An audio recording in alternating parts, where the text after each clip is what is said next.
নমস্কার বন্ধুরা, ঘোষ ফ্যামিলি রান্নাঘরে সবাইকে স্বাগত। আজকে আমি তৈরি করতে চলেছি গোকুল পিঠে।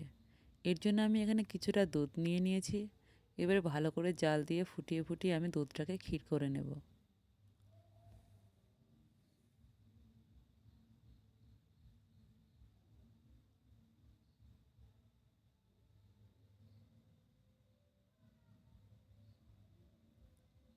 দেখুন কতটা ঘন হয়ে গেছে। এবারে আমার ক্ষীর পুরো কমপ্লিট।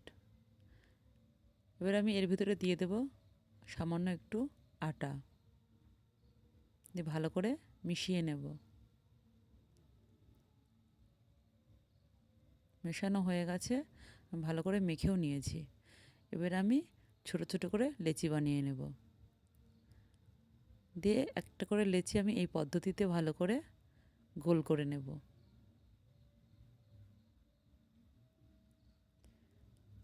দেখুন এইভাবে গোল করে নিয়েছি। অন্যদিকে আমি কড়াই গরম করে তাতে দিয়ে দেব সাদা তেল। এদিকে আমি একটা ব্যাটার বানিয়ে নিয়েছি। এর ভিতরে রয়েছে আটা, আখের গুড়, দুধ, সামান্য একটু লবণ দিয়ে ভালো করে ব্যাটারটাকে বানিয়ে নিয়েছি। এবারে আমি একটা একটা করে ব্যাটারে চুবিয়ে তেলে ভেজে নেব। ভাজা হয়ে গেছে।